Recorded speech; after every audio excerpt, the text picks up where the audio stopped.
I told you I'd win. Pay up. Okay, you proved your love. She texted me. It was just a test. I remember staring at the screen, my thumb hovering over the keyboard. I typed back, "What kind of test needs secrets?" Her reply came almost instantly. "Jealousy proves love," she wrote, as if it were a universal truth we had both somehow missed. I couldn't let that slide. "Love proves itself," I responded. "It doesn't need traps." A laughing emoji popped up on my screen, followed by the words, "You're failing already." It felt like a game I never agreed to play. So I asked, "Who designed the rules?" She told me her sister agreed it was harmless. That one sentence stopped me cold. Her sister. Involving her family felt like a violation of our private space, a line that should never be crossed. My hands paused over the phone. "Involving family crosses a line," I typed, my frustration growing. "You're overreacting again?"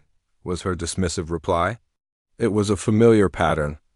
Whenever I expressed my feelings, I was the one who was too much. Overreaction follows disrespect, I told her, trying to make her see my point of view. Then came the classic question, the one that feels like a corner you can't escape. "Do you trust me?" she asked. "How do you even answer that?" "Trust dislikes games," I said, which was the most honest thing I could say. She sidestepped my comment completely. "I'm meeting a friend tonight," she announced. My guard was up. "Which friend?" I asked, a simple question deserving a simple answer. But she avoided it, skillfully changing the topic to something mundane, something she knew I wouldn't care about. I decided to stay quiet. Sometimes silence is the only way to hear what isn't being said. Predictably, my silence was misinterpreted. "Are you sulking now?" she texted. "No," I replied. Silence just listens better. A few minutes later, my phone buzzed with a photo.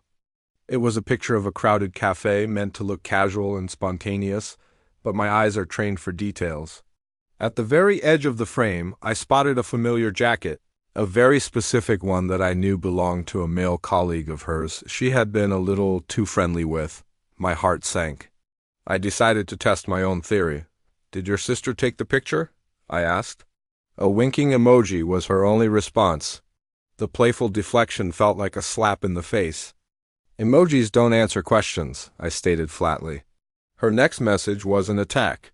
"You're so insecure," I was tired of being labeled. "Security needs honesty," I shot back. "This test will end soon," she promised, as if that was supposed to comfort me. "What does passing look like?" I asked, genuinely curious about the goal of this whole charade. "Not complaining," she said. And that's when I made a decision. "Okay," I replied. "I'll stop complaining." My simple agreement threw her off completely. The immediate surprise was palpable, even through the screen. "Do you mean it?" she asked, a hint of suspicion in her words. "I mean, I want clarity," I said. After that, she went quiet. The game stopped, at least for a little while. Later that evening, a message popped up from a different number. It was her sister. "Are you okay?" she asked. Her directness was a breath of fresh air. "I'm learning," I told her, which felt like the truest summary of my situation. "That test sounds cruel," she admitted. I didn't need to add anything to that. "I agree," I simply replied. She then apologized for being dragged into our mess. Her empathy was something I hadn't realized I was missing so badly. "Thank you for the kindness," I told her, and I meant it. Then she asked, "Do you want to get coffee sometime?" The offer was simple, clean. "Conversation sounds healthy," I said, and it was. We met in broad daylight, in a public place, with clear and respectful boundaries. We talked about our jobs, about books we'd read, about life. She just listened. There was no judgment, no agenda, no hidden meaning behind her words. For the first time in a long time, I felt seen and respected as a person. While we were still at the cafe, my phone started buzzing. It was my wife. "Where are you?" she demanded. I took a breath and decided on the path of total honesty.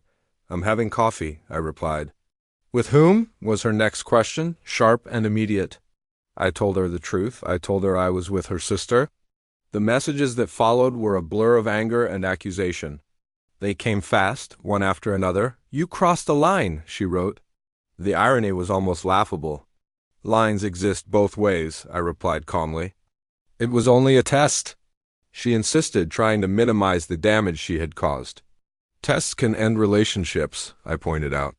She demanded I come home right then, her words laced with an urgency that was more about control than concern.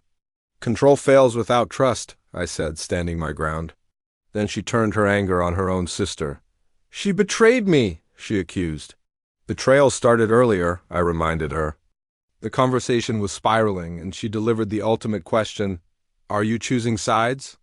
I knew my answer immediately. "I'm choosing dignity," I replied. That's when she resorted to threats. "I'll expose everything," she warned. But I wasn't afraid of the truth anymore. "Sunlight helps the truth," I said, and then, once again, she went silent. Days passed. The silence from my wife was heavy, but the space it created was filled with something else. Her sister would check in, a simple, kind message here and there. We kept our conversations transparent and light. Nothing was secretive, nothing was rushed. It was just two people connecting on a human level. Eventually, my wife reached out again. "We need to talk," she said. I agreed, but with conditions. I needed the conversation to be calm and honest. When we finally spoke, she said she never meant to cause any harm. It's a classic line, isn't it? Impact matters more than intent, I told her gently. She asked the question that had been hanging between us for weeks. Do you still love me? Love needs respect to survive, I answered honestly. She admitted she felt insecure, that she felt replaced. Games replaced the real connection, I explained. Is there a chance for us? She asked, her voice small. Chances need trust to be rebuilt from the ground up, I said.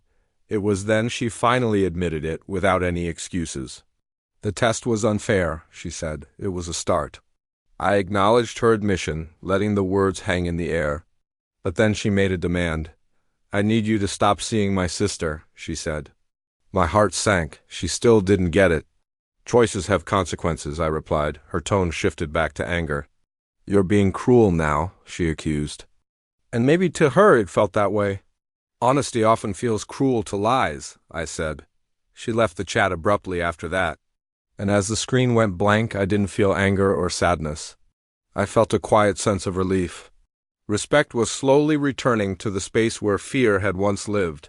From that day on, I chose transparency, I chose honesty, and a deep, settled peace began to grow in my life, a peace that had no room for drama or games.